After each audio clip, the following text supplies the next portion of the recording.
In the shadows of modern cities, where neon lights flicker over rusted rail lines and phone screens glow like altars in the dark, something ancient still lingers. Some say ghosts haunt old houses, others know better. In places like Manila, where concrete rises fast and souls fall quietly, the dead don't knock on doors anymore. They call. This is not a story about superstition. This is not a warning from folklore.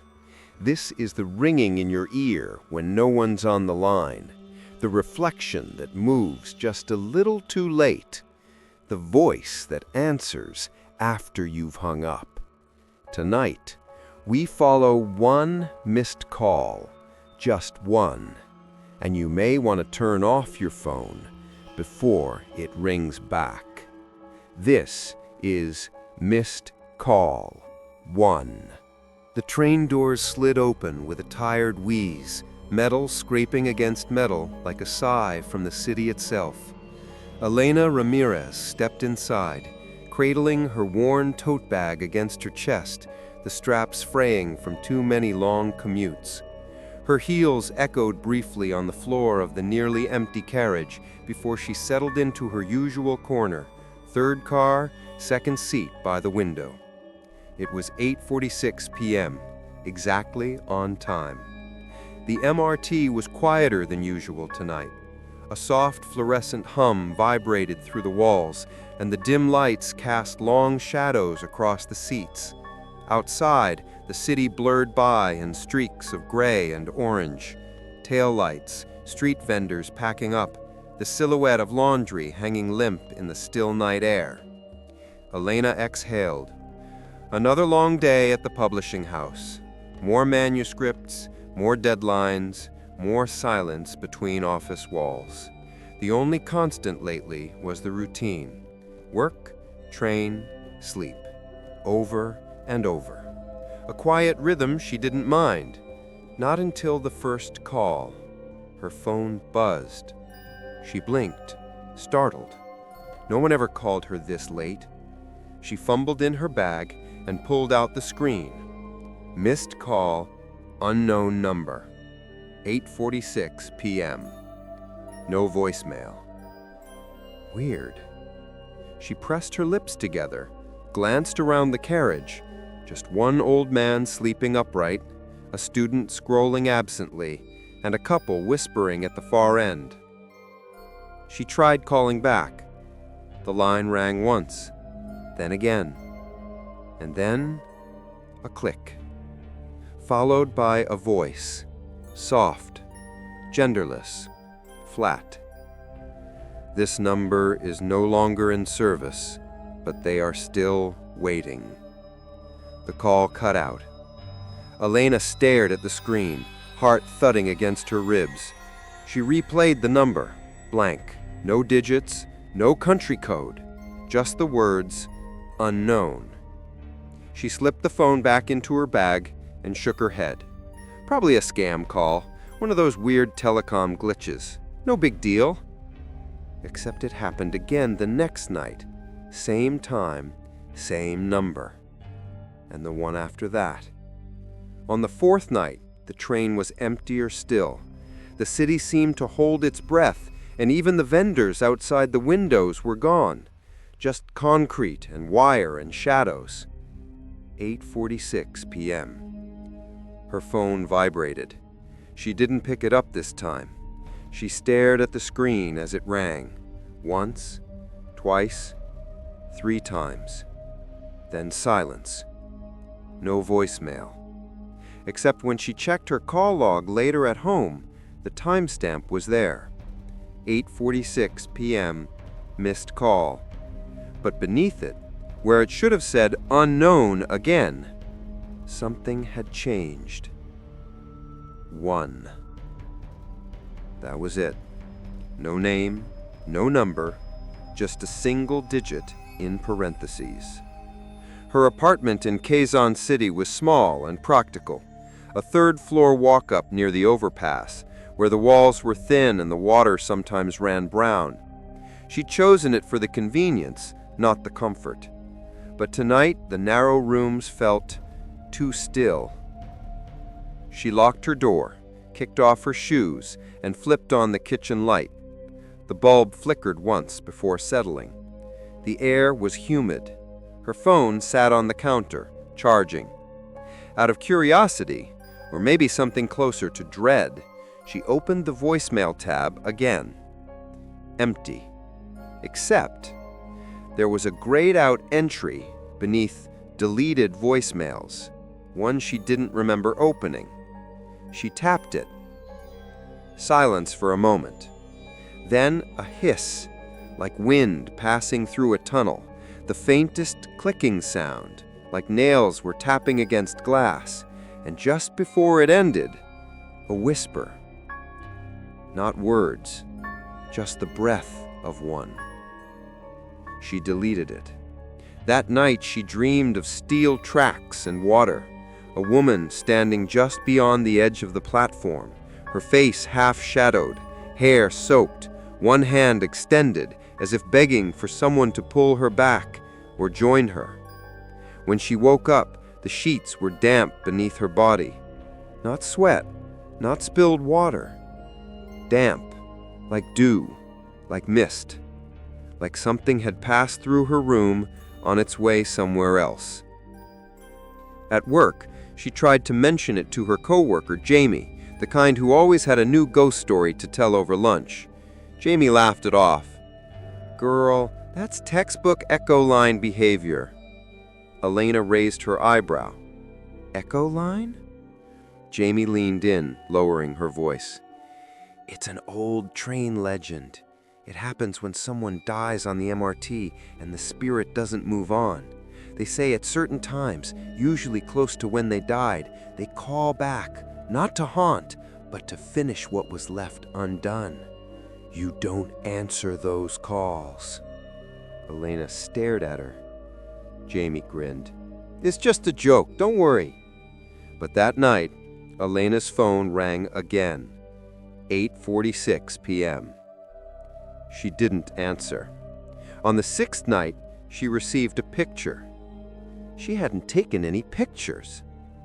The picture showed her, asleep, in her bed, curled on her side, one arm tucked beneath her cheek. But there was something else. In the corner of the photo, near the curtain, barely visible unless you looked closely, a face, pale, wide-eyed, the mouth sewn shut, thick black threads crossing the lips. Elena dropped the phone. She went to the police.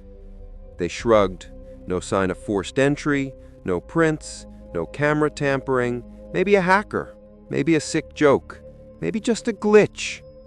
She went to her telecom provider. They looked up the number. They found nothing.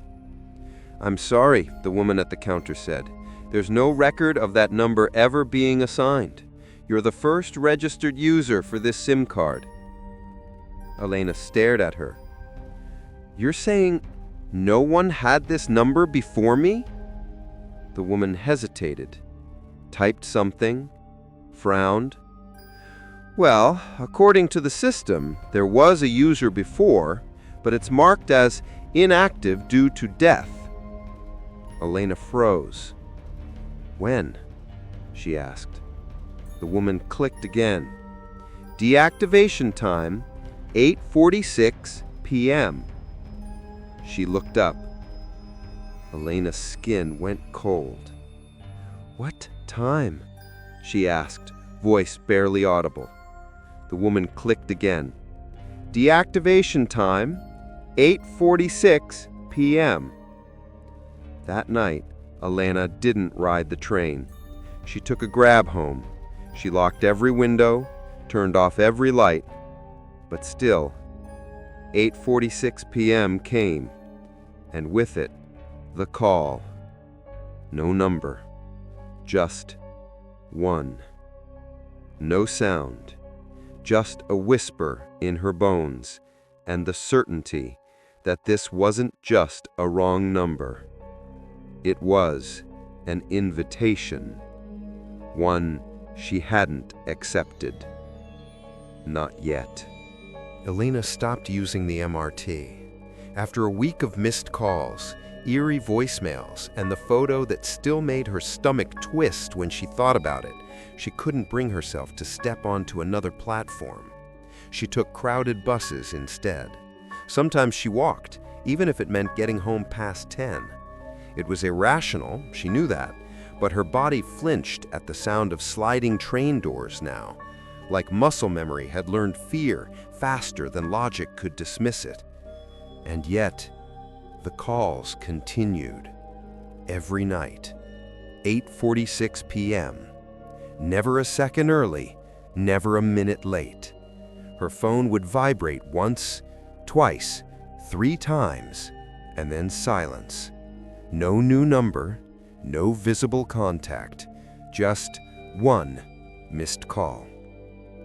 Once, she tried turning her phone off at 8:30. When she powered it back on, the call log still showed missed call, 8:46 p.m. That was when she started asking questions. She didn't know where else to begin, so she went back to Janie. They sat on the rooftop of their office building during lunch, the city rumbling faintly beneath them. Motorcycles, sirens, elevator clanks, someone playing low-volume hip-hop from an apartment window across the alley. "I know it sounds crazy," Elena whispered, "but what you said before, about the echo line, tell me more." Janie raised an eyebrow, halfway through a bite of fried chicken. "I was joking. It's just campus folklore, like the White Lady of Balete Drive. People make that stuff up." "I'm serious," Elena said. "Please." Janie sighed and wiped her hands. "Okay, so the echo line. It's this urban myth, right? The story goes, if someone dies on the MRT and their soul doesn't move on, they don't haunt the station, they haunt the signal. The echo of their death lingers in electrical lines, the rail network, and sometimes even in phone systems." "Phone systems?" Elena asked. Janie nodded slowly. "Yeah, it's like every time someone dies violently, there's an imprint, especially if it's sudden or if they didn't want to go. That energy doesn't vanish. It gets caught in things, concrete, wires, numbers." She lowered her voice. "They say if you inherit something from the dead, like a phone number, for example, and you don't know it, they might try to reach you, not to hurt you, but to finish something. You're just the line they're trying to reconnect through." Elena felt the weight of her phone in her pocket, heavy and cold. "And if I answer?" she asked. Janie paused. "I don't know," she said. "No one ever said what happens when you do." That night, Elena didn't wait for the call. She researched. She stayed up until 3 a.m. reading obscure message boards, dead Reddit threads, conspiracy forums buried under usernames like Devil2Line and Crushed Noise 84. Most of it was noise, ghost stories, hoaxes, attention seekers. But one post caught her eye. It was titled simply, "Echo Line Incident, Quezon Northbound, September 23." Posted by a user named MRT Shadow Watcher. There were no replies, no upvotes, just this: "I was there. Girl fainted at the platform. Everyone says it was an accident, but she looked like she was pushed. Head hit the rail, body was messed up. Whole train froze. But the weird thing, her phone rang after. Kept ringing, even while her body was being pulled from the track. Who was calling?" Elena's blood turned to ice. She clicked on the user's profile. Inactive. Last seen exactly 1 year ago. The next morning, she called her telecom provider again, claimed it was for a work assignment, requested the history of her number prior to activation. After some bureaucratic resistance, a representative agreed to send over a name. Mira Cruz, registered student, born 1999, deceased, status flagged by the system. No further details. Elena stared at the name, then typed it into a search engine. It didn't take long. The death had been covered briefly in the local papers, a tragic accident at Quezon MRT station. Witnesses claimed she fainted and fell onto the tracks during boarding. 8:46 p.m., died instantly. Her body was severely dismembered by the oncoming train. The article ended with a quote from the station guard. "We thought we heard someone shout her name right before she fell, but she was alone." Elena stared at the screen, numb. She looked at her phone. The time read 8:45 p.m. Her fingers trembled. This time, when the call came, she answered. Static, not white noise, something denser, like being underwater during a storm. Then, faintly, a voice, but distorted, warbled and stretched like magnetic tape too old to play clearly. She could barely make out the words, but one thing was clear. Elena. The voice said her name, and then a wet cracking sound, bone maybe, a splash, then weeping, soft, distant, like someone crying behind a wall of water. Elena dropped the phone. She didn't sleep that night. She curled up on her couch, lights on, phone turned to airplane mode and buried under a pillow. But even with the signal blocked, she could still feel it, that presence, as if something was waiting for her to stop running, as if it was already here. The next morning, she noticed something odd in her apartment. The mirror above her sink was fogged, not with steam. She hadn't used hot water. There was something written in the condensation. 3 words, smeared by a fingertip. "You are next." She backed away, heart hammering. Her phone buzzed.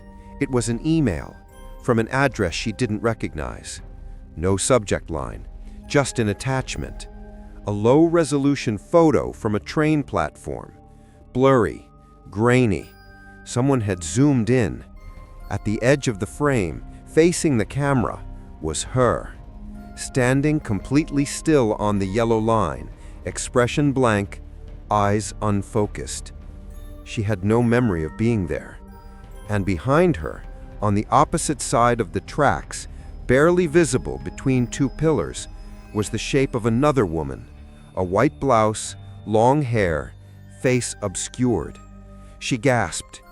In the photo, the woman's head was tilted, upside down. She raced to delete the photo, but her screen froze, then glitched. Her wallpaper changed, not by her hand. It was now black, and in the center of the screen, a small pulsing icon, a red dot, recording.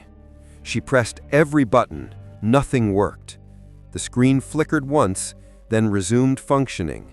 The red dot vanished, but now her call history was blank. All the previous missed calls gone, replaced with just one entry. Incoming call, 8:46 p.m., answered. Elena didn't know what was happening to her anymore. The line between reality and something else, something darker, had begun to unravel. The train wasn't just a place anymore. The call wasn't just a glitch. She was caught in something much older than electricity and rails. A ritual, a cycle, something unfinished. And the echo line wasn't just an urban myth. It was a doorway, a frequency. And now, she was tuned in. The next morning began with a scream. Not from Elena, but from her neighbor, Mrs. Landisho, an elderly woman living in the unit across the hall. She stood trembling in the corridor, clutching a half-open grocery bag, onions rolling across the floor like scattered marbles. "I saw it," she whispered, "behind your curtain." Elena opened her door, still groggy, her temples pounding from another night of fragmented sleep. "Saw what?" she asked, already fearing the answer. Mrs. Landicho's lips trembled. "A face, pale, watching. I thought you had a visitor, but it didn't move. It was just staring." Elena turned toward her window.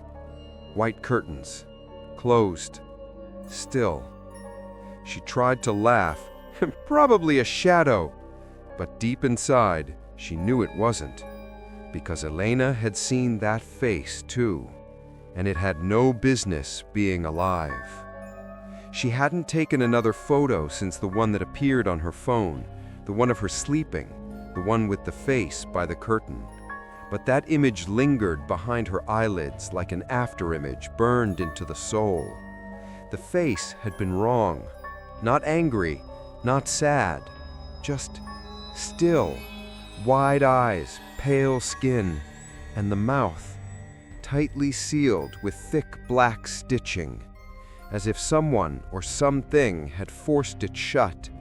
And yet, the expression wasn't panicked. It was waiting. At work, Elena could barely focus. Words on the screen blurred, sentences refused to form. Her boss called her name twice before she even noticed. "Elena, you all right?" She nodded too quickly. "Yeah, just a headache." But it wasn't a headache. It was pressure, a ringing inside her head that pulsed louder at exactly the same time every evening. At 8:46 p.m., it became unbearable. She left the office early, took the stairs, refused to go near the elevator, too many mirrors. At home, she placed tape over the phone camera, disabled the front lens, turned off Bluetooth, switched SIM cards, even tried using a burner phone for work calls. But the missed calls still came, and now the voicemails had returned. Only this time, they weren't empty.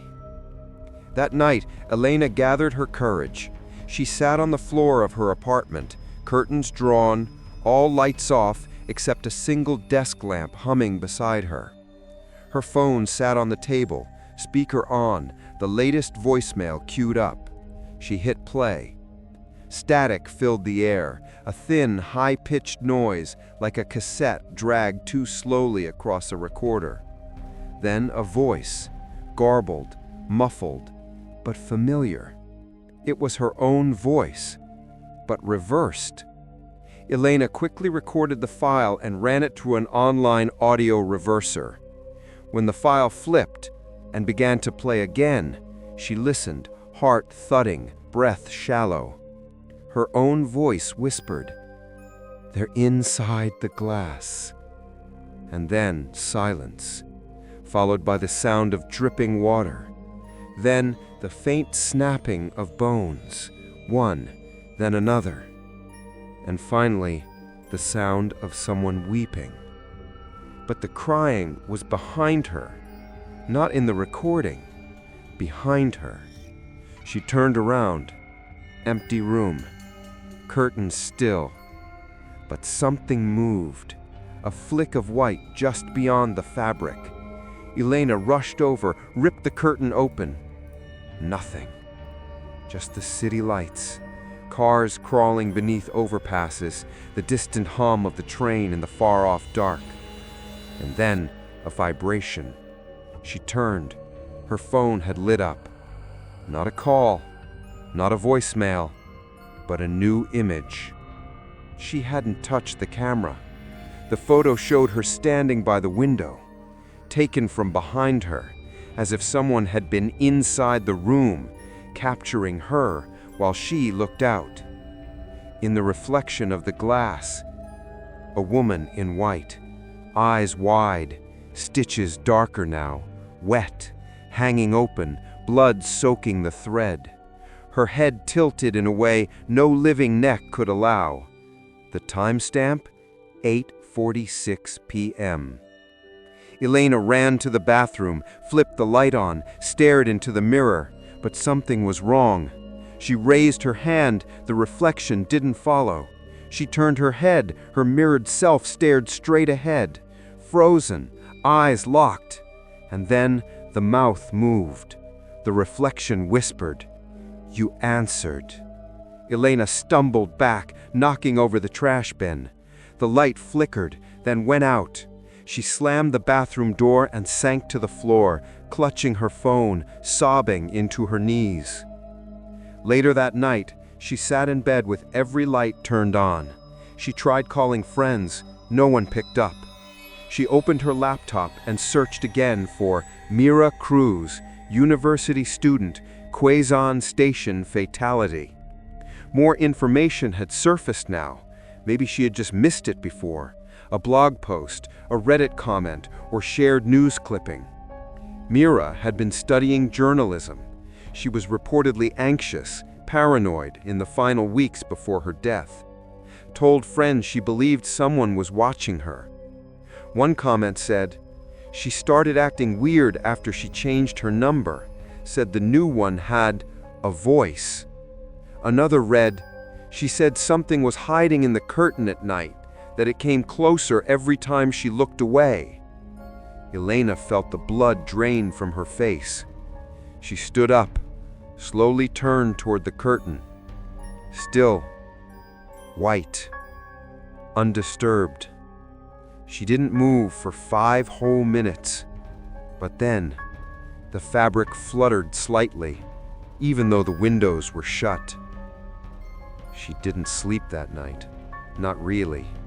Her mind hovered in a half-dream of creaking floors, distant sobs, and phantom hands brushing her cheek.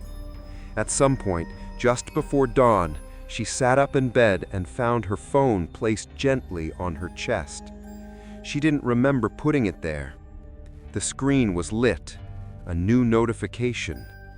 Not a call, not a voicemail, but a single-word message.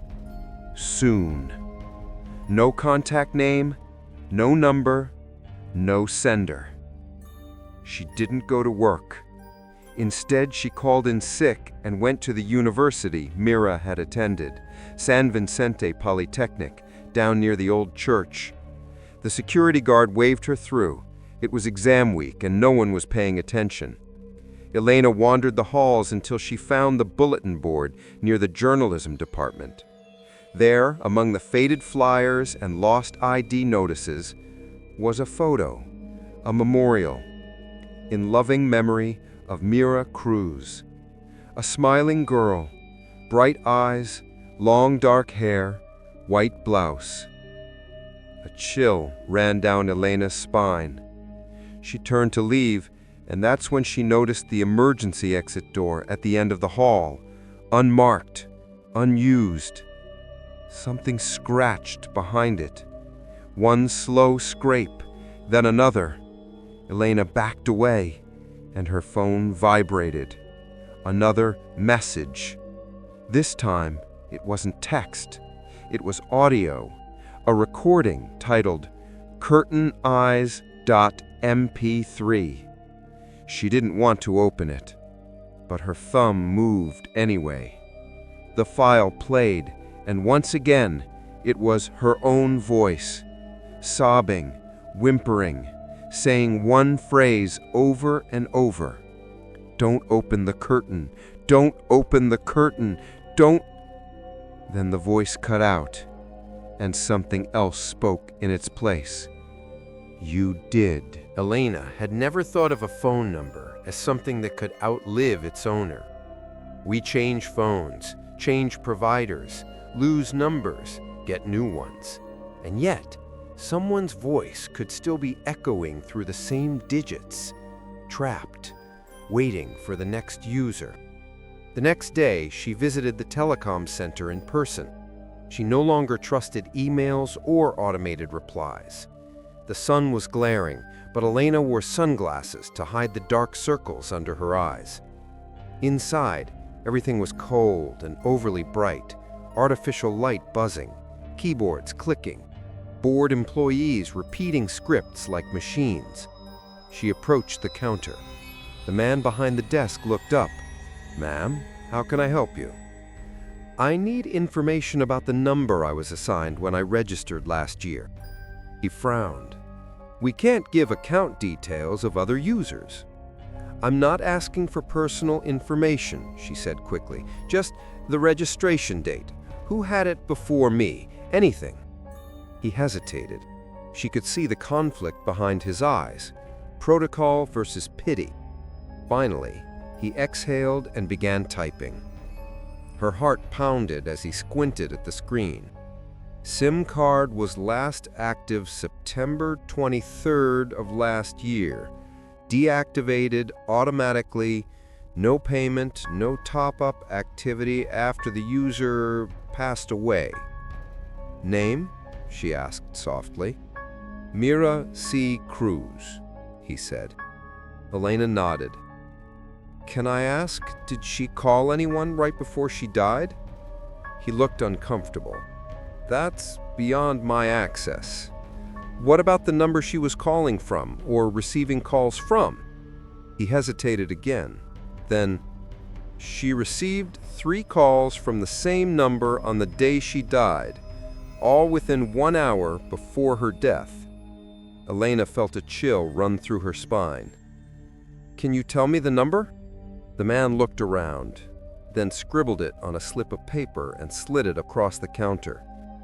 +63 917 823 11.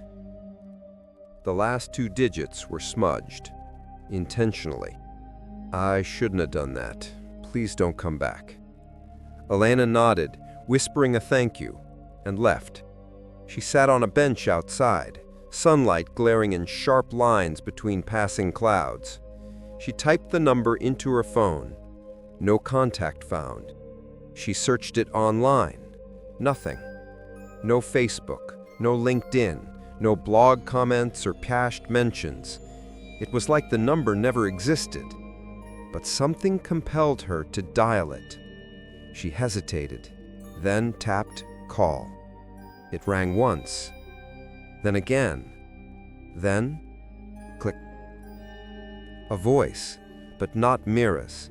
A man's, hoarse, broken, static woven through every syllable. You shouldn't have called. Then the line went dead. Her hands trembled as she pulled the phone away. She stared at the screen. It hadn't logged the call. No history, no timestamp, nothing. As if it had never happened. Back at her apartment, she began combing through online records of the accident again. Scanning forums, rewatching news clips.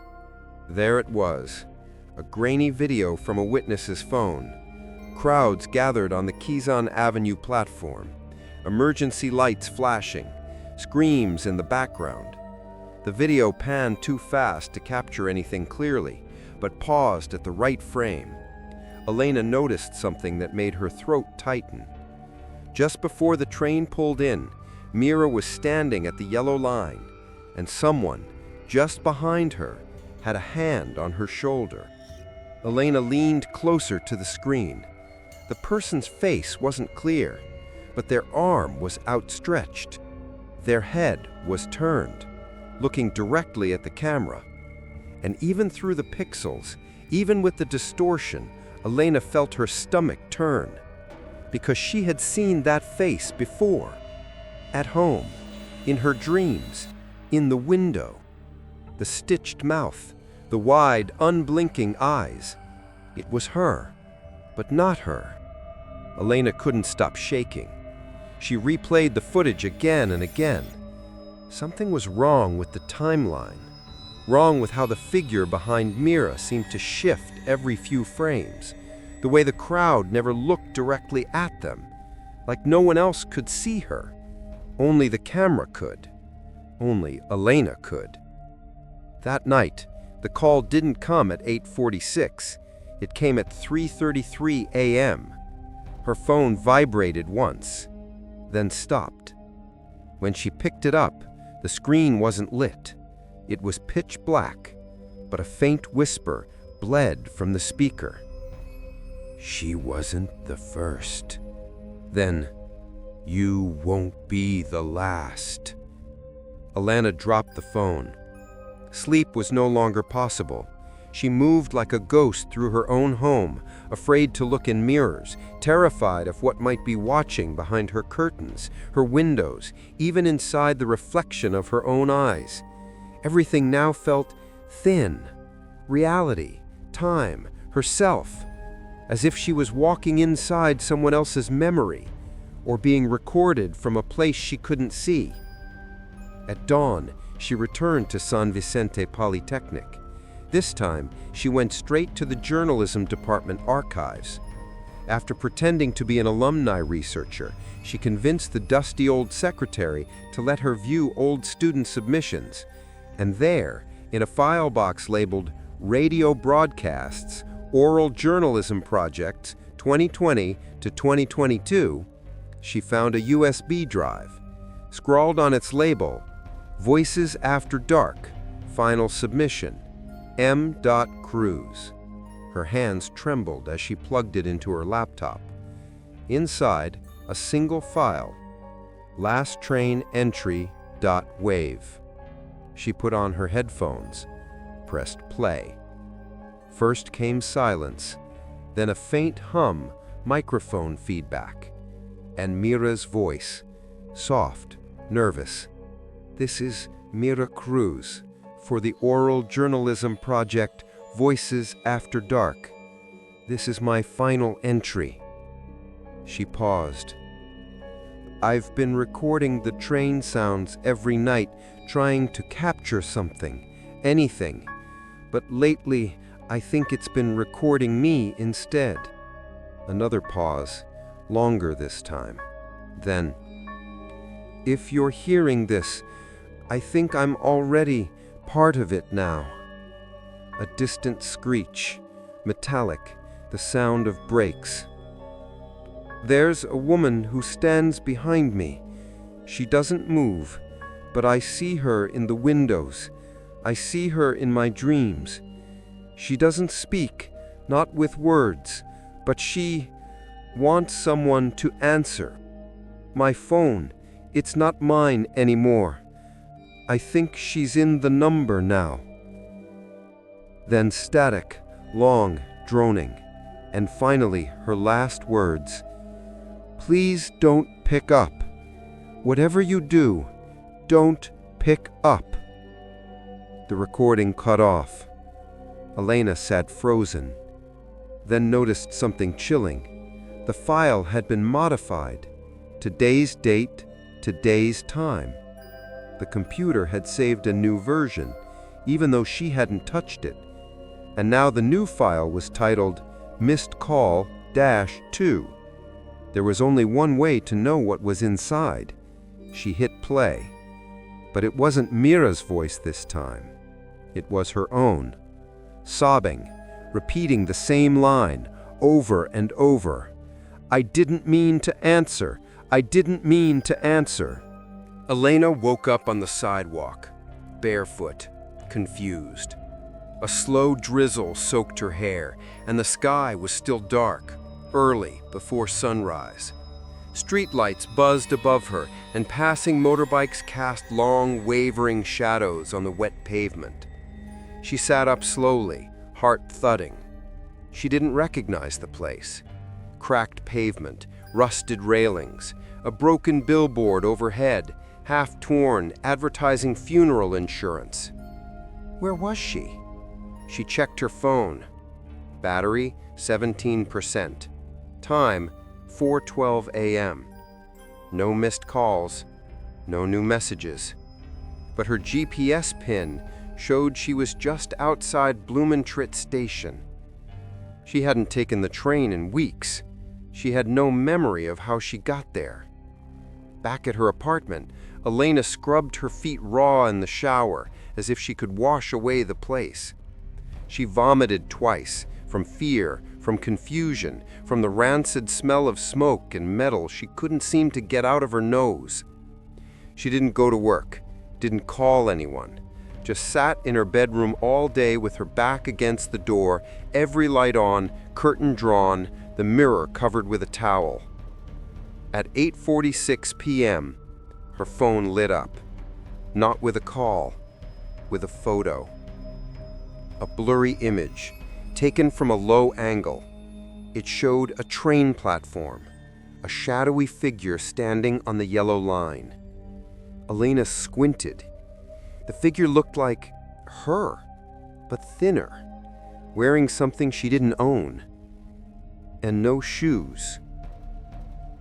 She began blacking out regularly. Some nights she woke up on a bench beside La Loma Cemetery. Another time she found herself standing knee-deep in the shallows of Pasig River, shivering, soaked, her phone clutched tight in her frozen hand. Once she awoke in the women's restroom of a closed MRT station, all stalls empty, except for one, locked from the inside and dripping. At work, people had stopped talking to her. Jamie avoided her gaze. Others whispered when she passed. One afternoon, she walked into the office pantry and everything fell silent. Someone left their mug behind, still steaming. Later that day, she overheard a conversation she wasn't supposed to hear. "She's not okay," she talks to herself. "I heard she was caught on CCTV just standing at the elevator for 20 minutes. She smells like river water." She checked the company security footage. She wasn't supposed to have access, but fear has a way of pushing people through locked doors. The timestamp, 8:46 p.m., 2 nights ago. The footage showed her standing in the hallway, not moving, just staring at the elevator doors. Her reflection in the glass panel was wrong. It blinked at a different time, smiled, turned its head when she didn't. That night, she received another voicemail. This one was different. It was clean, no distortion, no static, just breathing. Her own voice whispered, "She walks in you now." And then laughter. Not hers, not Mira's, but a third voice, childlike, mocking. And then the sound of a train horn, distant, growing louder, until it filled the room. She dropped the phone, covered her ears, but the sound didn't stop, because it wasn't coming from the phone anymore. It was coming from inside her apartment. When it finally ceased, she stood trembling, eyes darting to the corners of the room, expecting to see the stitched-mouthed woman waiting behind the curtain. But there was no one there, just the imprint of her, like someone had been standing in the carpet. Wet footprints, barefoot, still fresh. She went to a church the next morning. She didn't know why. Maybe for comfort, maybe for confession. But when she stepped inside the old chapel near España, the air grew colder. The priest stared at her for too long, his eyes narrowing, his expression unreadable. He offered to speak with her in private. She nodded. Inside the confession booth, she began to tremble. "I think something is following me," she whispered. He remained silent.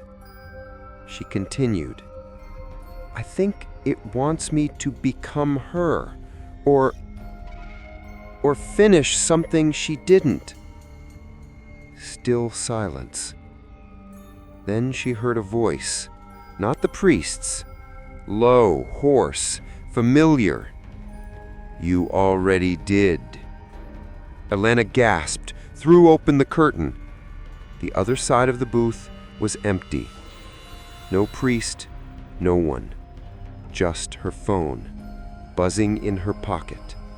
It had recorded the entire conversation. She played it back. But her voice wasn't on the recording. Only the other. Over and over again. "You already did. You already did. You already did." And in the background, a faint, rhythmic screeching. Train brakes. Elena no longer trusted herself. She began recording her sleep, setting up her laptop webcam, leaving her phone screen down.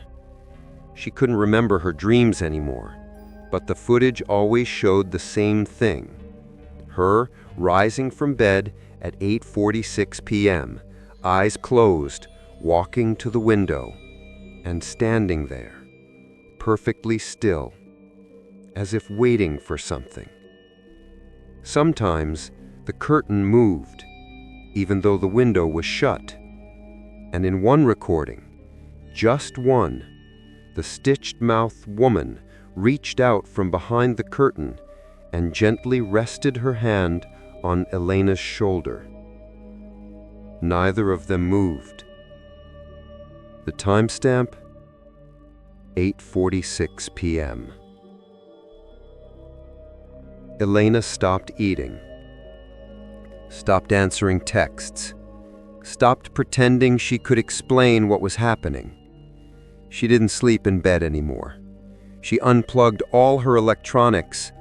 She began hearing scratching sounds inside her walls, soft at first, then louder, until it sounded like someone was clawing their way through plaster. And then the voices returned. But now they weren't in voicemails. They were in mirrors, in faucet drips, in the low hum of the ceiling fan, calling her, echoing her name, not shouting, just whispering, and always, always at 8:46 p.m. By now, Elena had stopped asking if this was real. Reality had begun shifting in subtle, irreversible ways. Mirrors that didn't align, shadows that moved against the light, electronic devices turning themselves on, then off, then whispering things she couldn't unhear. There were two versions of herself now, the one that tried to go about her day, and the one that stood completely still at 8:46 p.m., waiting for the phone to ring. It was a Thursday when the final voicemail came. It arrived without fanfare, no vibration, no ringtone, no screen notification. She found it by accident, buried in the voicemail app, time-stamped 8:46 p.m. the night before.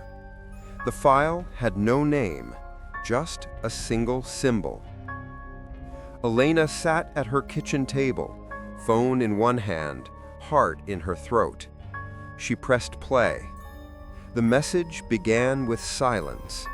Not normal silence, but a kind that felt alive, as though someone were holding their breath inside a tunnel, just waiting for her to lean closer.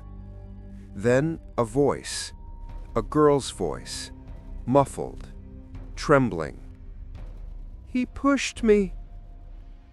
Elena froze. "He pushed me." Then the sound of a skull hitting concrete, sharp, wet, final. A sickening crack, like a coconut splitting open. Then the echoing squeal of brakes, a train screaming steel and wind. Then the splash of something heavy hitting water. And over it all, crying. Not from the girl, from someone else, someone distant, someone who was still alive. Elena's hands shook. The voice, it was Mira's, it had to be. But what she said changed everything. He pushed me. She hadn't fainted. She hadn't slipped. She was murdered. Elena dug into archived news reports, obscure blogs, and online forums. There had never been an investigation. It had been ruled an accident within 24 hours. No suspicious activity, no witnesses. Except one. A thread on a forgotten site. Username TrainTruth1999. Posted the night of Mira's death. One line only. The guy in the green hoodie shoved her. He ran. They never caught him. No one ever looked. Elena's breath caught in her throat. She searched for CCTV footage. Most had been taken down, likely due to privacy laws or internal purges.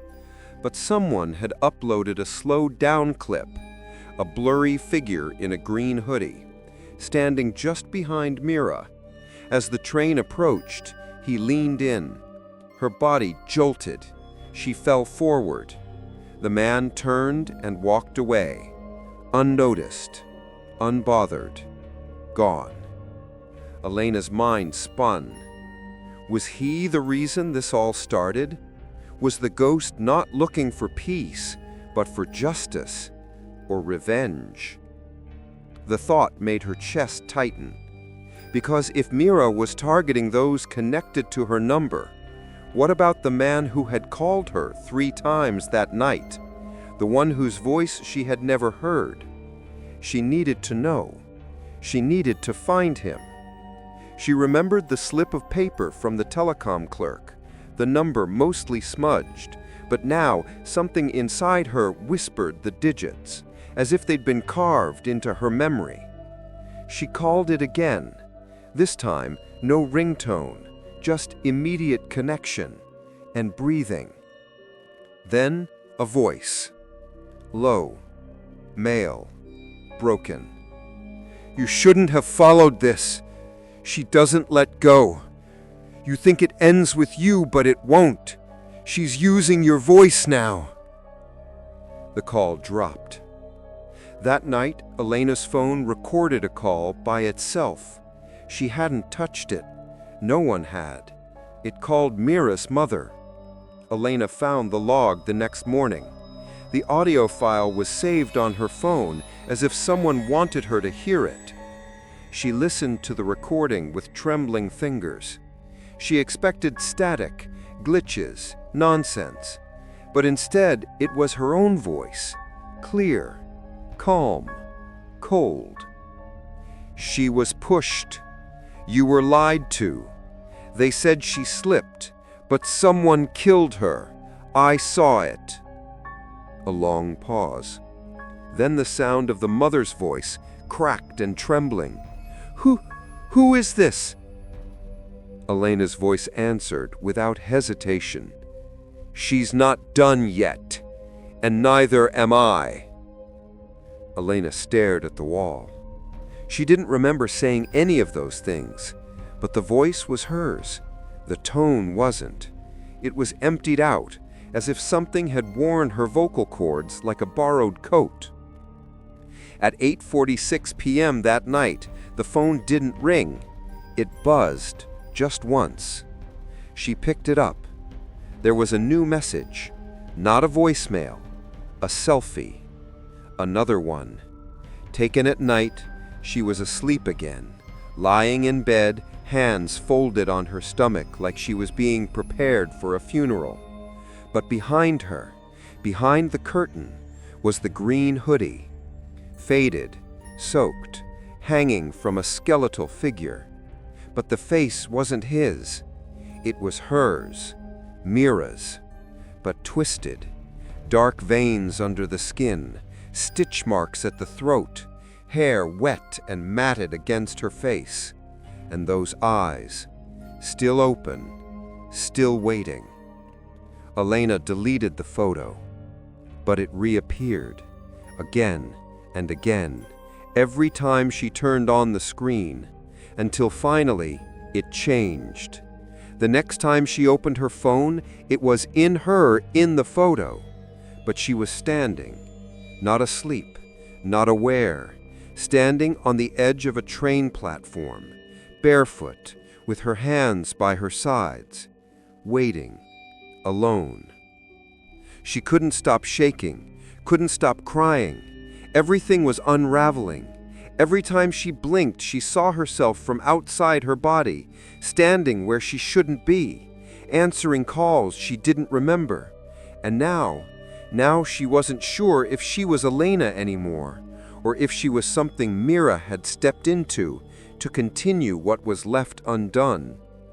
That night, she smashed her phone, smashed it with a hammer until the screen was dust, the circuits bent, the battery leaking.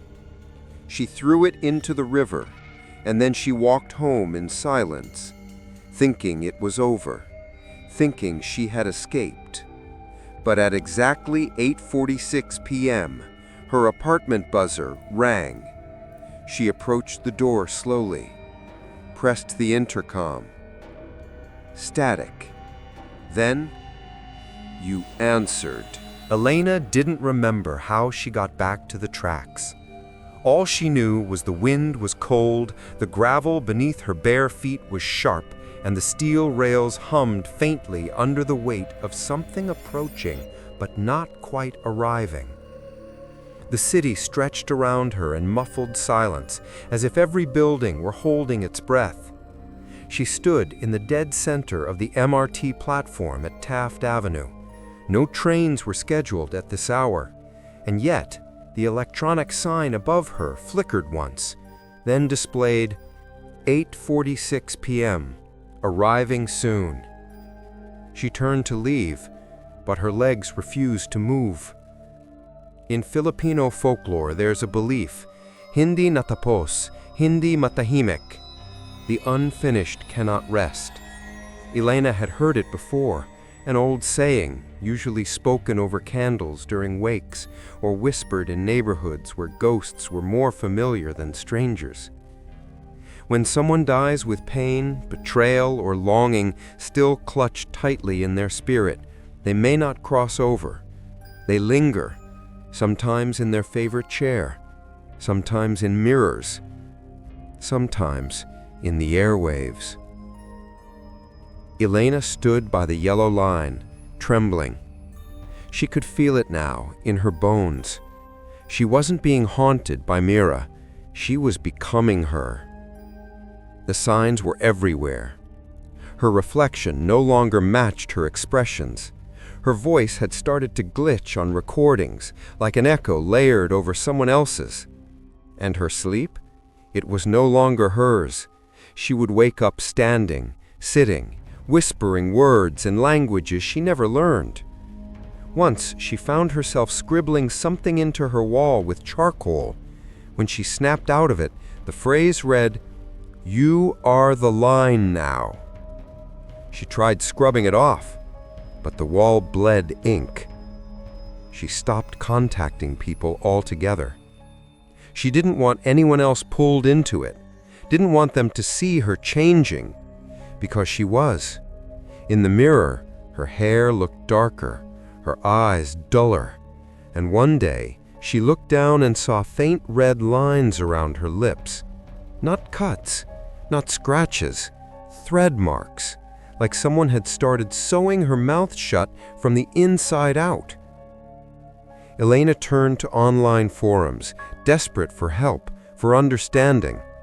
That's where she found the ritual, posted by an anonymous user on a thread titled, "Voices in my number, they're not mine anymore." The instructions were simple, in the way ancient things often are. If the spirit is unfinished, and the vessel is becoming the echo, you must let them finish what death interrupted. Recreate the moment, let the energy complete its cycle. Otherwise, it will restart in you. A reply below read, "You don't get to end it. You only get to continue it until someone else answers." Elena shut her laptop. Her hands were shaking too hard to keep reading, but one thought had already rooted in her mind. She had to find the truth. She had to complete Mira's story. Only then, maybe, would she stop dissolving into someone else's shadow. She retraced every piece of the past. She visited Mira's old dorm, sat in the room she once lived in. The walls still had faint blue tape marks where photos used to hang. There was a slight discoloration in the carpet where a desk had been. The room had been cleaned, repainted, and yet the air still smelled faintly of river water. Underneath the new mattress, Elena found a notebook. Only one page remained inside, torn at the edges. It read, "I see her now, every night. She stands at the platform, but she's not looking at me. She's looking through me, waiting for the train, but it never comes. I think I took something from her, a place, a number, a voice. If I give it back, will she go? Elena closed the notebook, hands trembling. This wasn't just about Mira anymore. This had layers. Someone had come before her, someone unfinished, someone still waiting.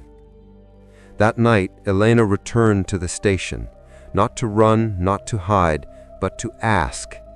She arrived at 8:30 p.m. and sat on the platform floor, cross-legged, staring at the tracks. She closed her eyes, breathed slowly, let herself fall into the rhythm of the rails, the echo of silent trains, the gravity of the place where so many had stood before her. And she spoke aloud, "What do you want me to do?" The wind shifted. Her phone buzzed. No number, no screen, just a ringing sound echoing from inside her bag. She reached in. There was no phone, only the old SIM card she had thrown away weeks ago. It pulsed in her palm, faintly warm, like a heartbeat. A voice filled the air. Not from a speaker, not from a phone, from the very ground beneath her. Return what was stolen. Finish what was silenced. One must speak. One must be heard. And then, you are the voice now. She blinked, and suddenly, she wasn't sitting. She was standing, on the yellow line, her feet bare, her hair wet, and someone else, another girl, was beside her. Mira, whole, alive, breathing. They looked at each other. Elena reached out her hand. Mira shook her head. No, it has to end with one of us. Only one voice can remain. A train horn blared in the distance, growing louder, closer. The platform lights flickered. Reality buckled, and for a moment, Elena felt weightless, suspended between life and something else, between her own body and Mira's memory. She could feel them both, two pulses, two timelines, one unfinished, one unraveling. Then the wind roared, the train screamed into view, and as it passed, the platform was empty. Elena woke up in her own bed, but she didn't remember getting there. Not how she walked home, not how she made it past the turnstiles, or how her apartment door had locked itself from the inside. The only proof that last night happened at all was her phone, or rather, what had taken its place. Because her phone wasn't hers anymore. It looked the same, but the lock screen showed no date, no time, just a black background and a single notification, one new voicemail. She tapped it with trembling fingers, but instead of playing, the screen glitched, and then, file corrupted. She tried again. The screen flickered, then rebooted. The new lock screen was different. There was no passcode entry, no icons, just one word in red text across the top: receiver.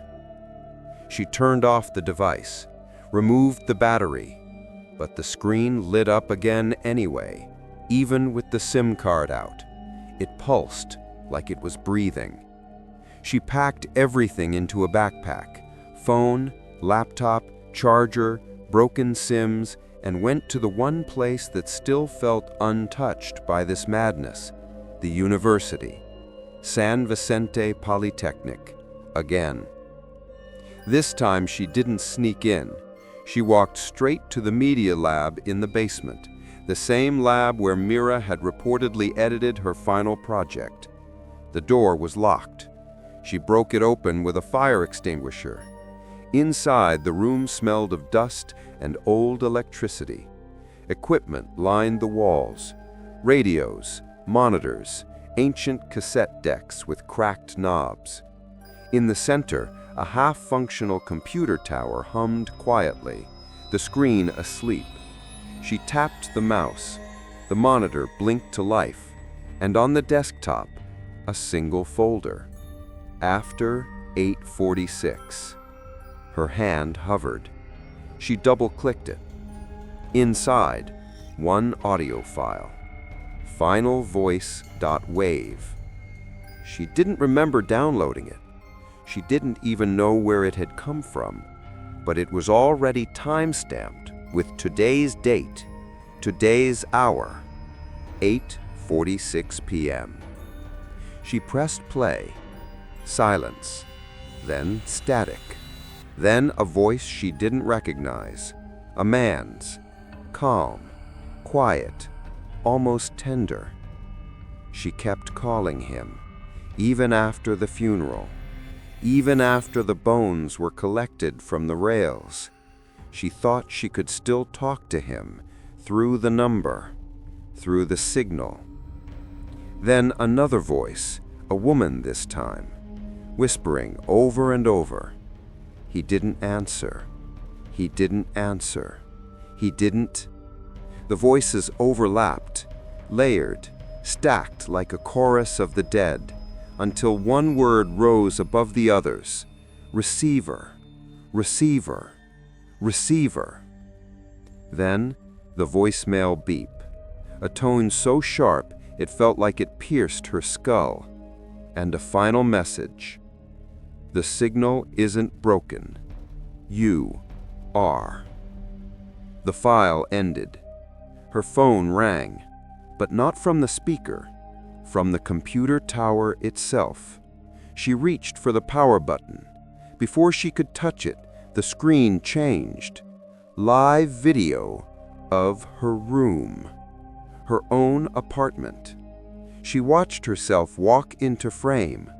On the screen, Elena was barefoot, soaked, eyes glazed. She stood in the center of the room, staring directly at the lens, at her. And then she opened her mouth, but no sound came out. Instead, a low hum began pulsing through the lab speakers, not quite audio, not quite voice, like radio static breathing. She yanked the power cord. The screen died, but her phone, still in her pocket, began to ring. She didn't answer. She ran. Upstairs, out of the building, into the thick Manila night where the air clung to her skin like wet cloth. But the city felt different now. Wrong. People moved strangely, as if in slow motion. No headlights turned to follow her.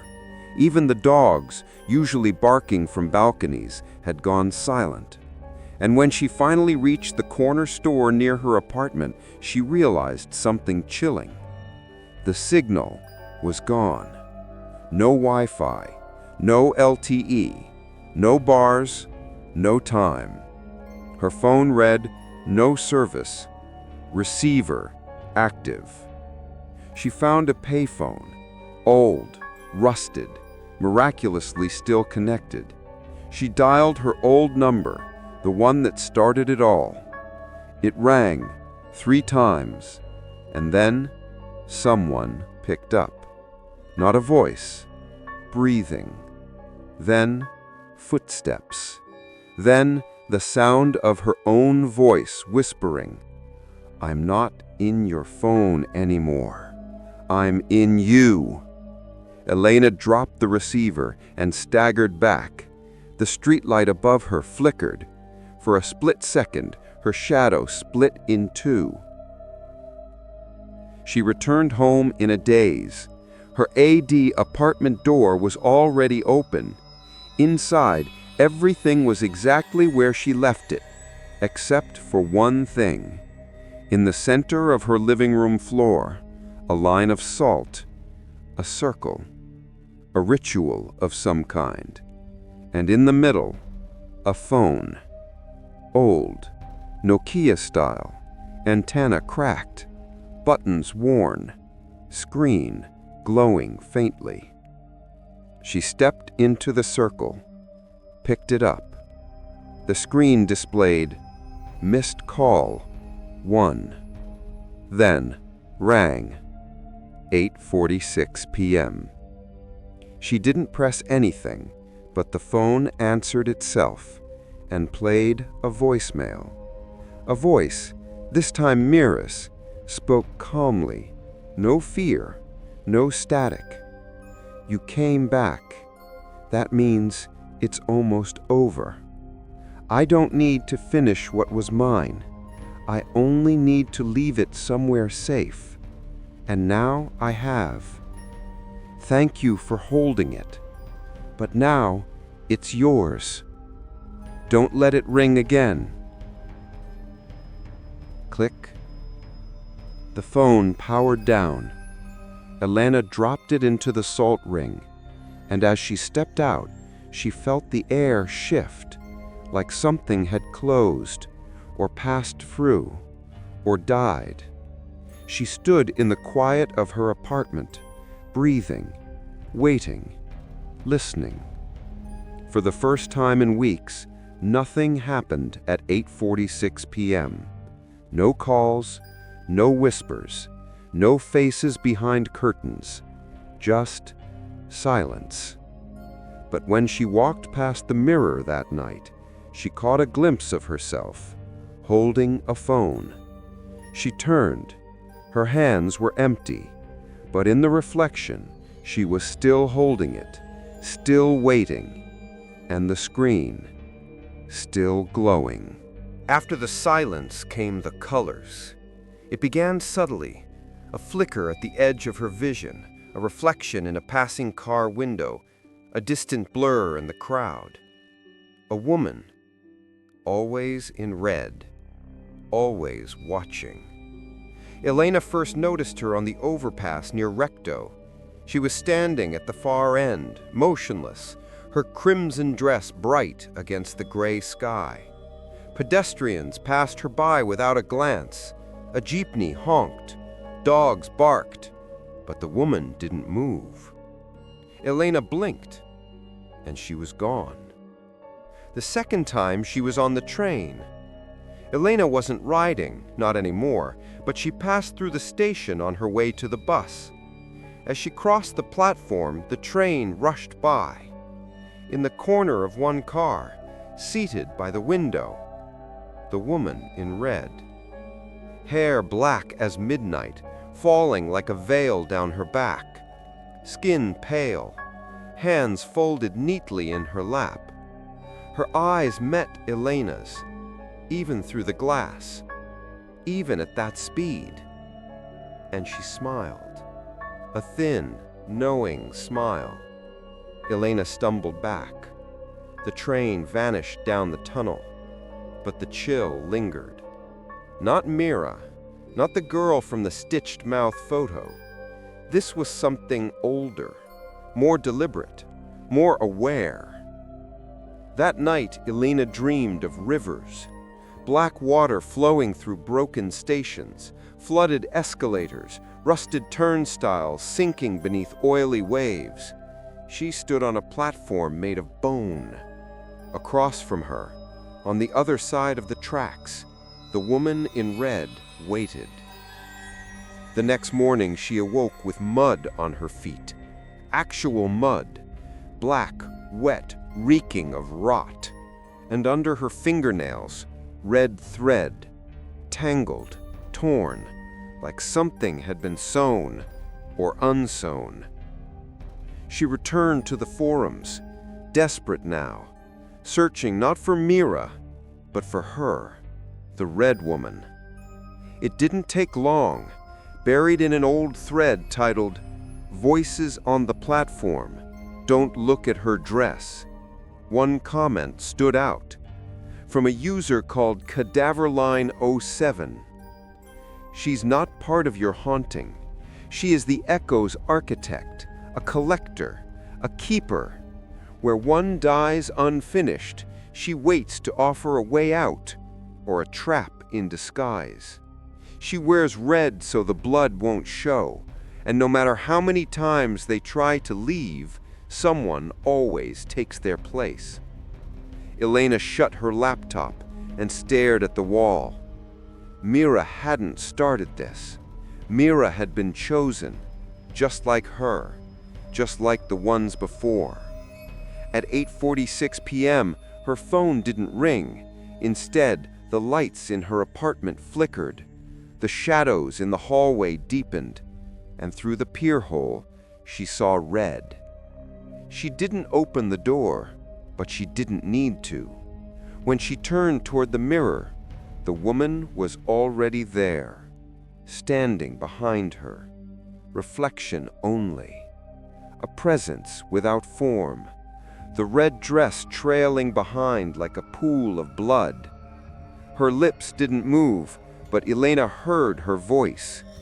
There's no such thing as a free voice. Every receiver must transmit, and you've transmitted beautifully. The woman reached out in the reflection, and for a moment Elena couldn't breathe. Her chest felt tight, like something was inside it, trying to get out, trying to speak.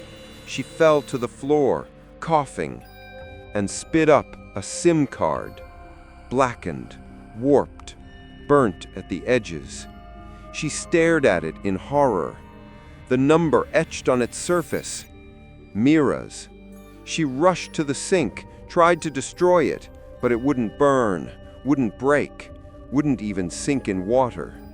She wrapped it in salt, buried it in a jar, taped the lid shut. But in the reflection of the jar's glass, the woman in red stared back, smiling, waiting. Elena began seeing her everywhere, at bus stops, in rear-view mirrors, in television static.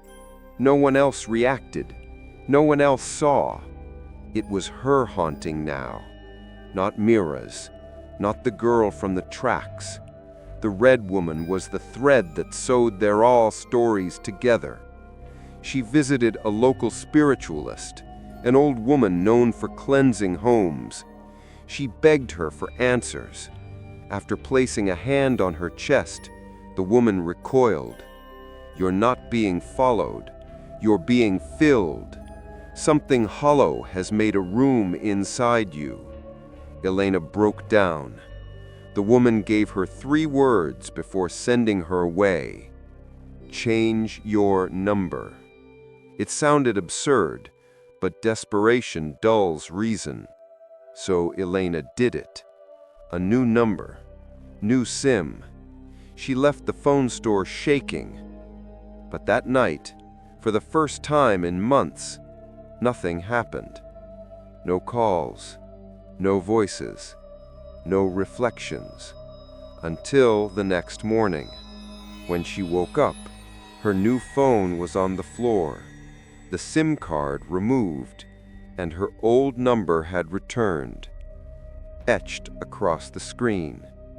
Beneath it, a new contact, the red line, and a missed call. 1. Elena sat in silence for hours. She didn't move, didn't speak.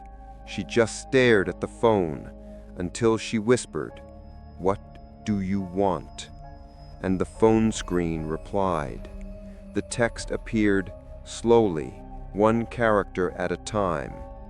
It's not about what I want. It's about what you've heard and what you'll pass on. Because the woman in red was not a ghost. She was a conductor, not of trains, but of voices, of grief, of unfinished stories transmitted through dead numbers, cursed tracks, shattered phones. She didn't kill, she didn't scream, she simply waited until the line passed through someone else. And Elena, she was next. Not to die, but to become part of the signal. A message wrapped in static, waiting to be heard. There was a time when Elena believed the haunting began with Mira. That Mira was the origin, the voice trapped in the number, the girl lost to the train, the unfinished one reaching out for help. But now she knew better. Mira wasn't the first. She was just the most recent receiver.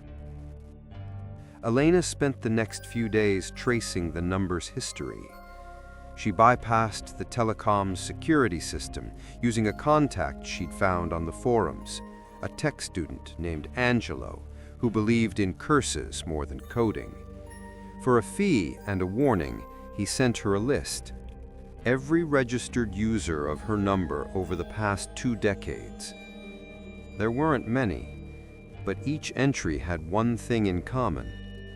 Termination reason, inactive due to death. The first user on record was in 2003. His name, Dario T. Razan. Age, 41. Occupation, call center agent. He died in his sleep, or so the obituary said. But Elena dug deeper. Archived news articles revealed that his home had burned down. Investigators found him slumped over his phone, the device melted to his hand.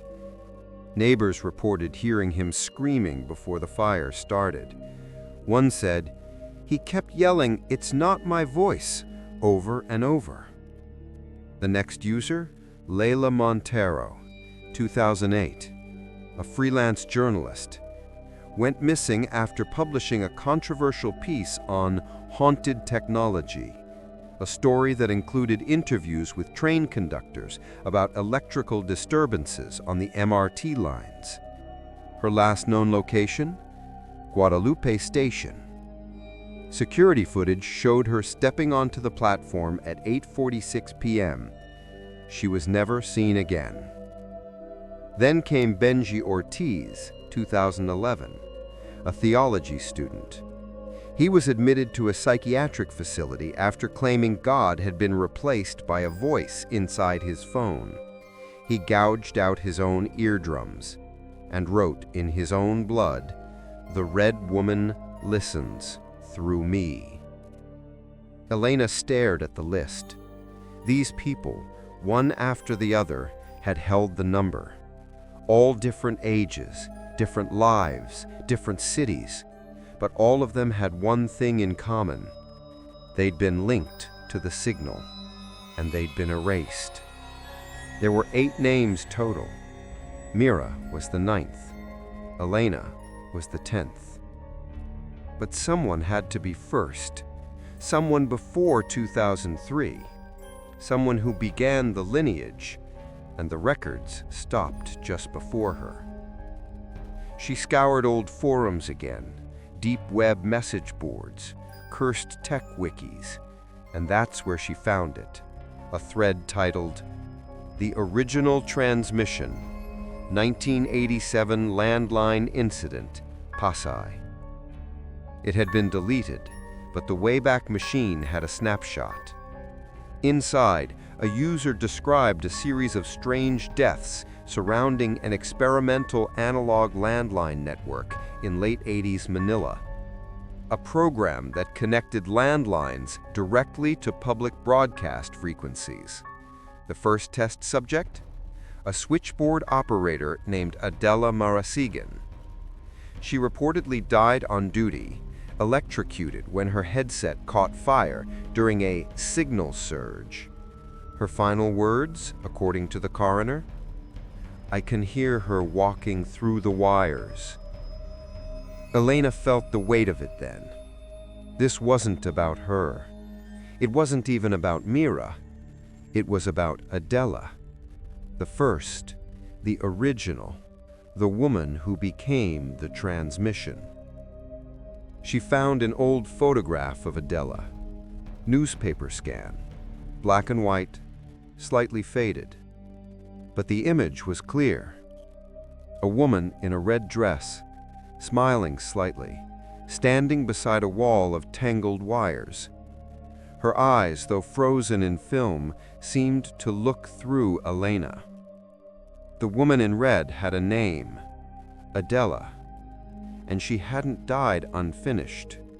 She had transcended. Her voice didn't disappear. It became signal. The cables, the numbers, the frequencies, all of them just vessels for what she carried. And now, that same signal lived inside Elena. That night, Elena dreamed of wires, of mouthpieces coiling like serpents, of speakers whispering static lullabies. She stood in a room filled with phones, rotary, flip phones, smartphones, burned-out screens. They all began to ring at once. She picked one up. Adela's voice greeted her. "I was the first, and now you are the last, until someone else answers." She woke up gasping, and her ears were bleeding, just slightly, a trickle, as if the signal had started to push outward. She returned to the university one last time, into the basement lab, but not for information, for proof.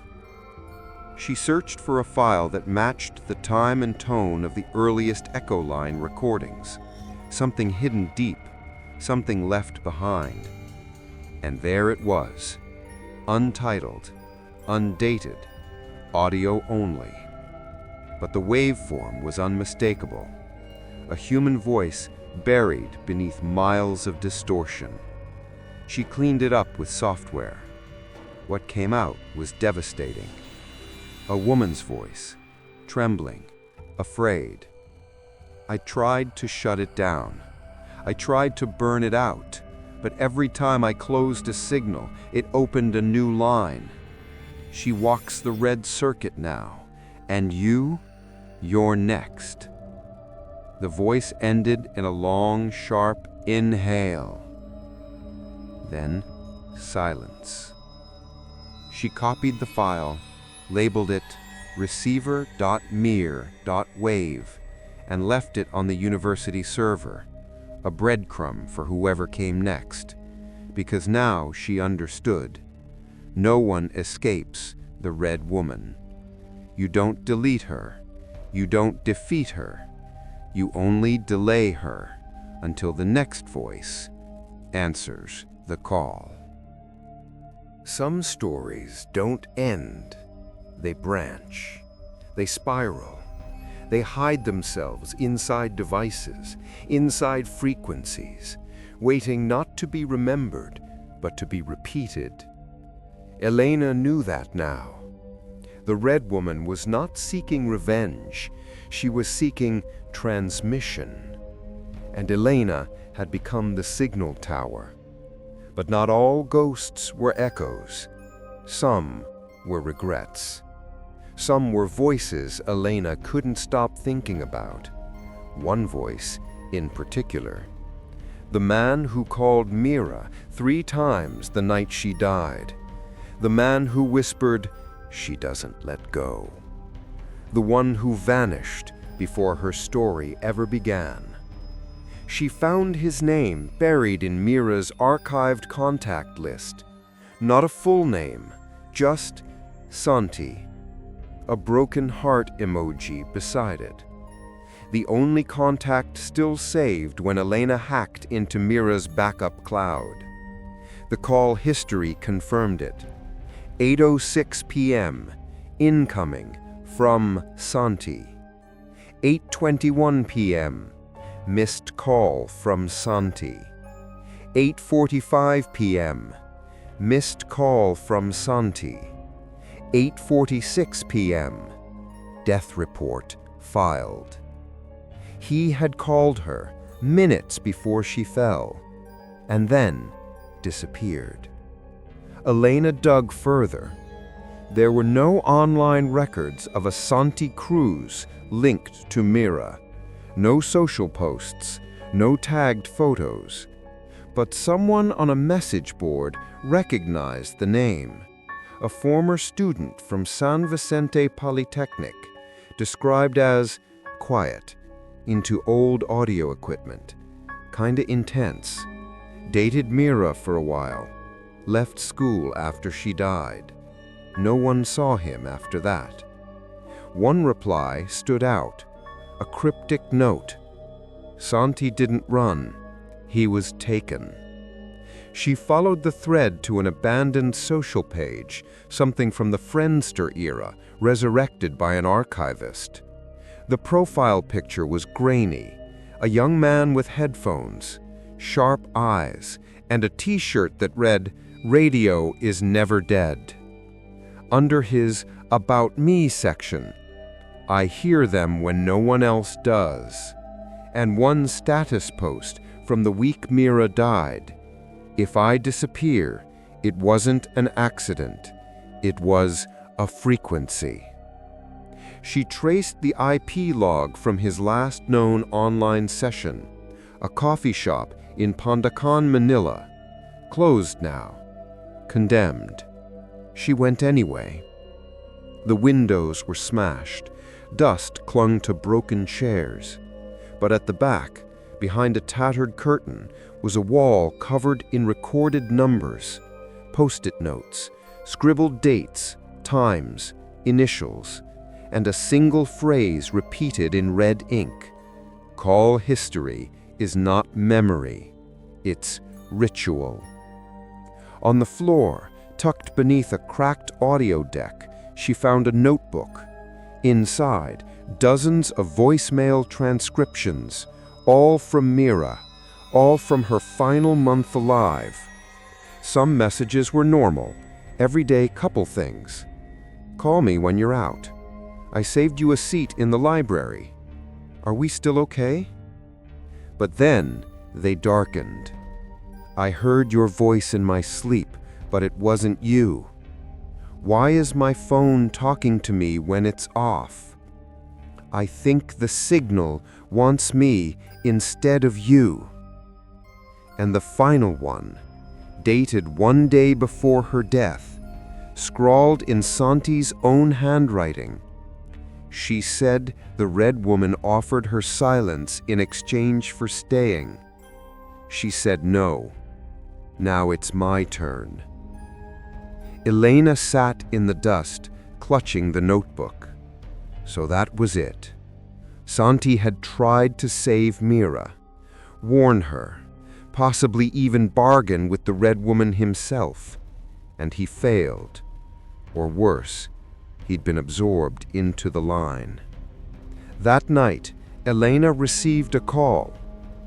The screen lit up with a new contact name, Santi Cruz.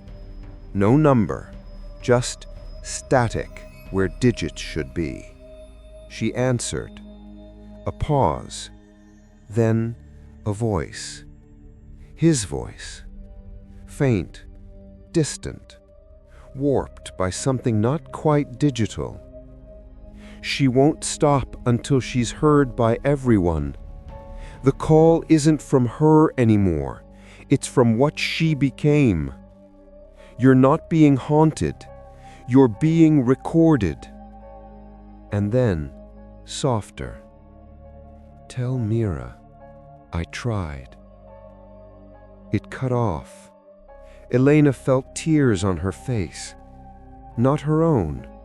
Somehow, they weren't hers. She touched her cheek. Dry. But the floor beneath her was damp. A small pool of water had gathered at her feet. It smelled like river mud, like the place where Mira died, where Santi vanished, where Elena was heading next. She went to Quezon Avenue Station, the site of Mira's death. She arrived just before 8:46 p.m. The platform was nearly empty, the air thick and still. She stood where Mira once stood, closed her eyes, and whispered, "He tried to save you. He didn't forget. He heard you." Silence. Then a gust of wind. Her phone buzzed. New voicemail. From Santi. She played it on speaker. His voice cracked, barely audible. She won't stop until she's heard by everyone. The call isn't from her anymore. It's from what she became. You're not being haunted. You're being recorded. And then, softer. Tell Mira, I tried. It stopped. The phone exploded into white noise, so loud it shattered the speaker, so violent it made her stagger backward. When she looked up, the platform was full.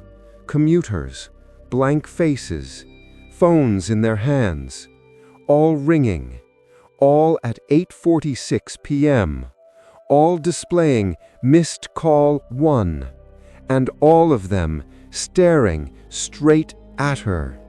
There is a reason no one teaches you how to answer a call from the dead.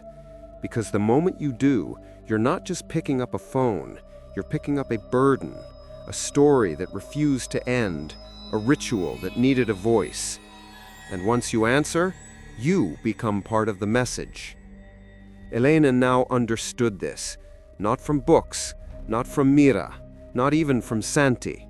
She understood it from within, where the signal had settled deep beneath her ribs, humming low in her bones. Every time she blinked, she saw it, the outline of a phone cord where her spine should be, the pulse of a ringtone behind her heartbeat, the voice, not hers, preparing to speak through her lips. It was time. If she didn't finish the ritual, the line wouldn't stop. The next person would receive the call, and the next, and the next. She had a choice. She could pass it on, or she could bring it to an end. There was a ritual, according to an old entry buried deep inside the forums. To break the cycle, you must become the last voice the Red Woman hears. You must call into the place where the signal began and speak the words that end it. But beware, if you speak before the line is open, you remain unfinished. If you speak too late, you disappear into her memory. The instructions were unclear. Like all old rituals, the words were vague. The danger was exact. She prepared anyway. She gathered everything the ritual called for: her original SIM card, recovered from the salt jar, a portable radio tuned to dead air, a mirror with a black cloth covering it, a red thread soaked in river water, and a place once touched by death. She returned to Blumentritt station, where she first woke up without memory, where the signal had first walked her body. It was after midnight. The station was closed, but the gates were unlocked, like something was waiting. She descended the stairs slowly, her hands shaking, her breath tight in her throat. She followed the old maintenance tunnel, long since abandoned. And there, beneath the city, she found a small junction room. Graffiti covered the walls, broken phones littered the floor. At the center sat an old railway switchboard, covered in dust, cracked with time, but humming, alive. She placed the SIM card into her old phone, powered it on. It lit up immediately. No passcode needed. One message appeared. Call pending. Do not speak. She tuned the radio to static, sat cross-legged in front of the mirror, still covered, tied the red thread around her wrist, and waited.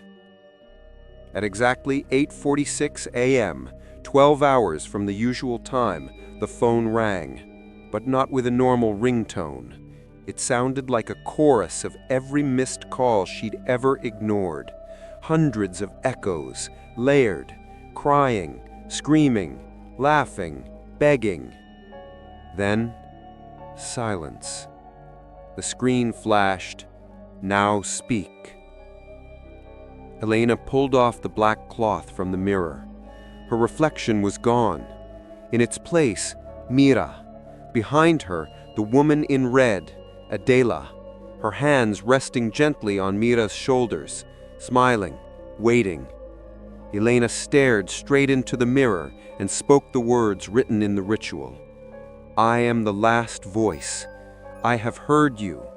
I carry your memory. I return what was taken. I break the line. The phone sizzled in her hand, smoke rising. The red thread tightened, cutting into her wrist. Blood spilled onto the floor. And in the mirror, the woman in red leaned forward.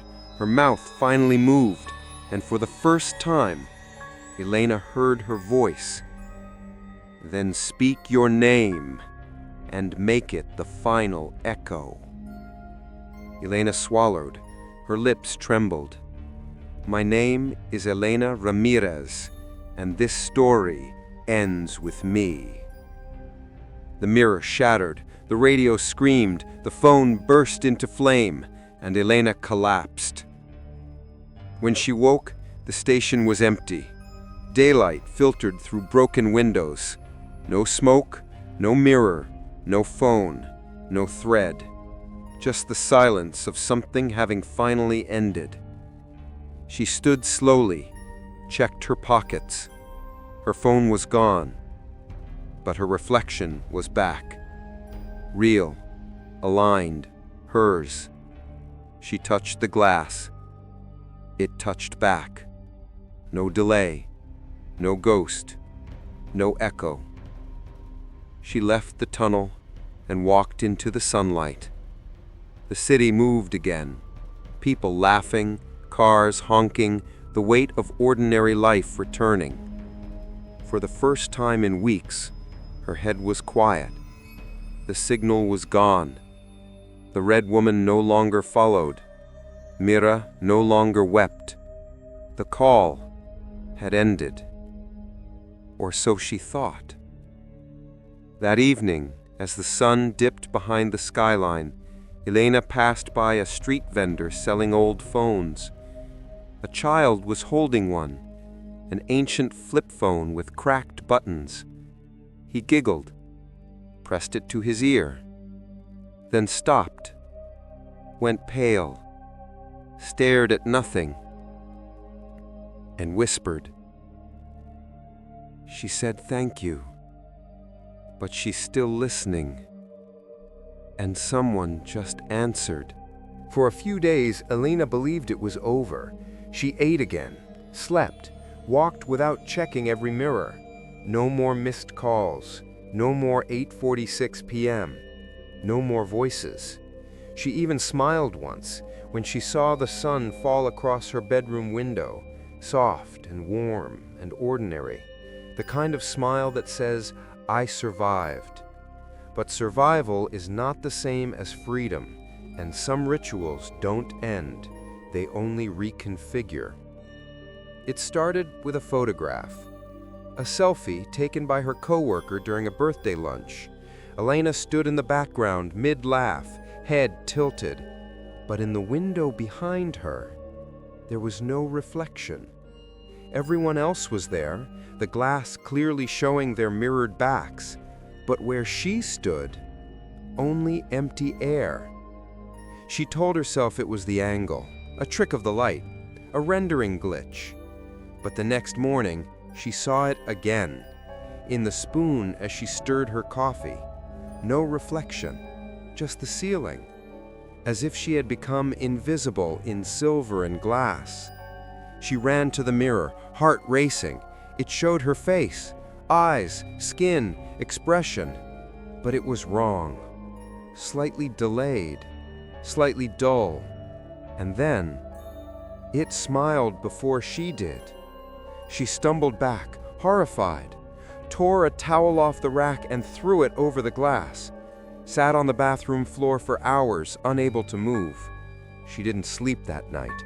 She couldn't risk dreaming, because if she did, who would wake up in her place? Days passed. The people around her started to pull away again. Her boss asked if she was getting enough rest. Jamie stopped replying to texts. The barista at her local cafe looked through her like she wasn't there at all. One afternoon, while passing a car with tinted windows, she looked to her side. and nothing looked back.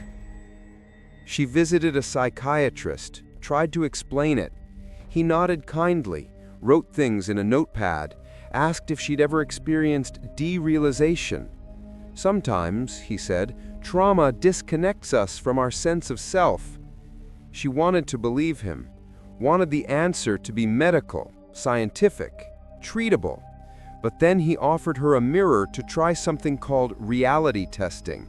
And when she looked in, her reflection wasn't sitting, it was standing.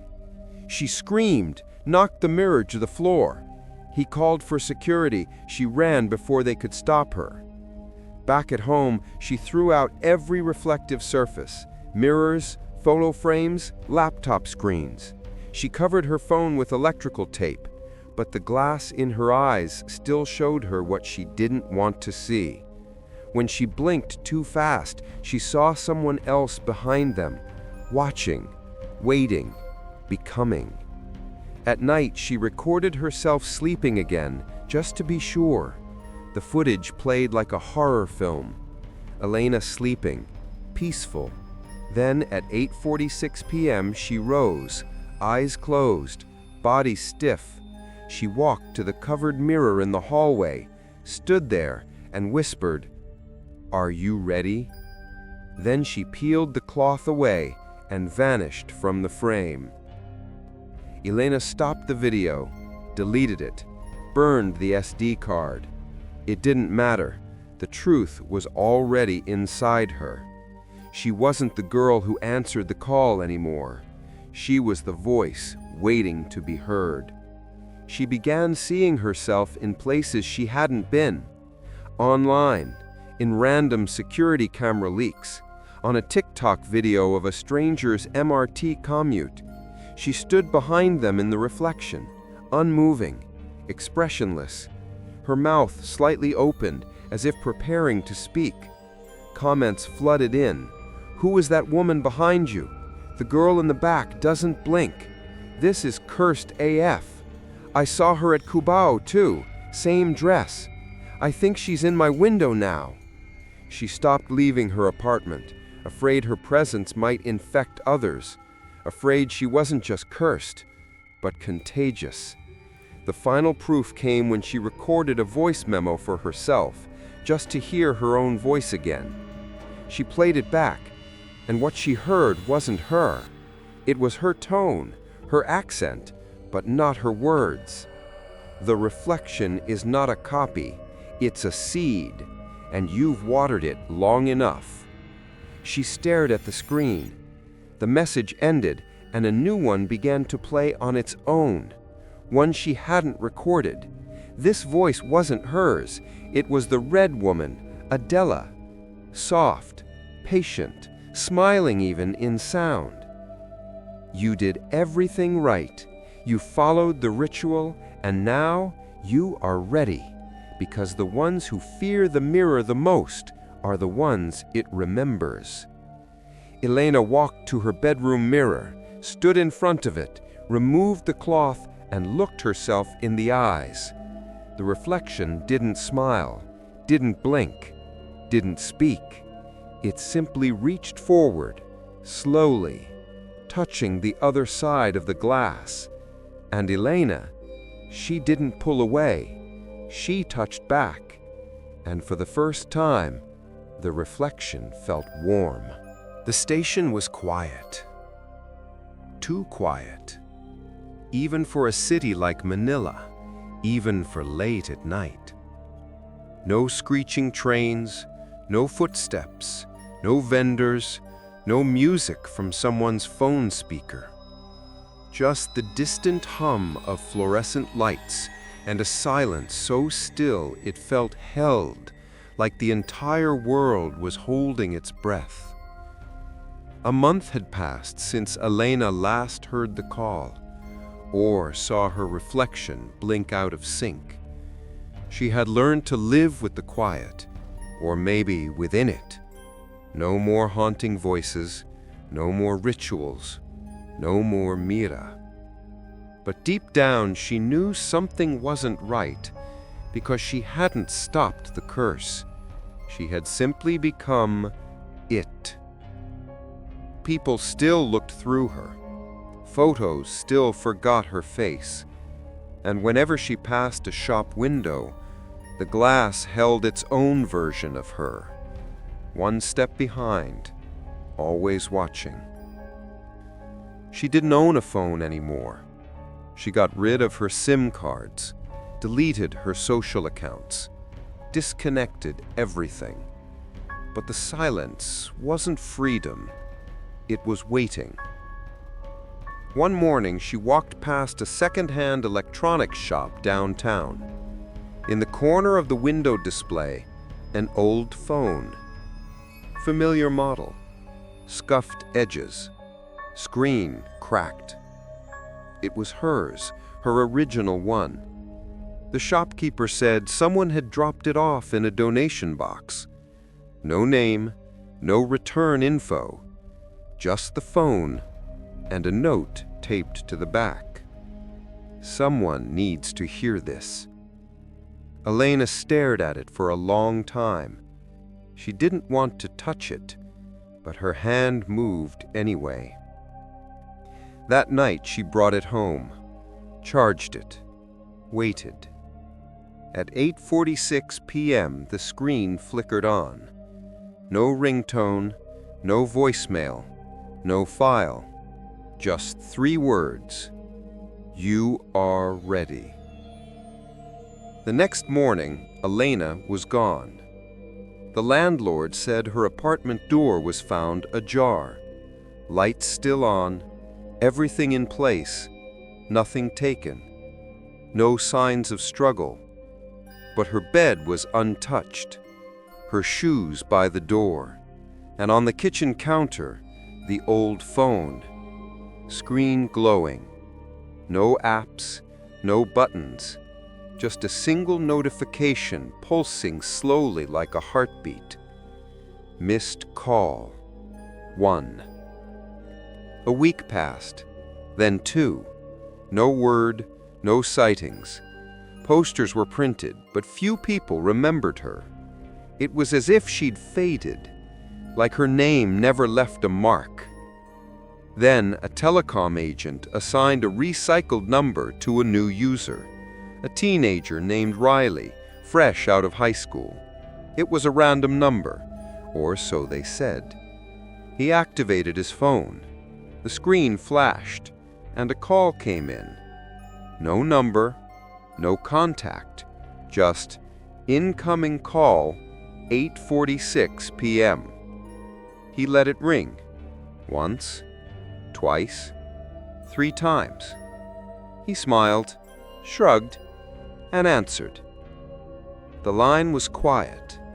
Then, a voice, soft, not male, not female, just hollow. This number is no longer in service, but they are still waiting. Click. The line went dead. He laughed. Creepy, but probably just a prank. Probably. But that night, as he scrolled through his camera roll, he found a photo he didn't take. A selfie of him sleeping. And in the background, just past the curtain, a pale woman. Eyes wide, mouth stitched shut. Watching. Waiting. Smiling. The next morning, his phone displayed a new voicemail. No message, no number, just one line burned into the lock screen. A name, Elena Ramirez, and below it, missed call, 1. Because stories don't end, they transfer, echo, wait for the next answer. And when you pick up, you don't just hear the voice, you carry it. You become it, until someone answers you.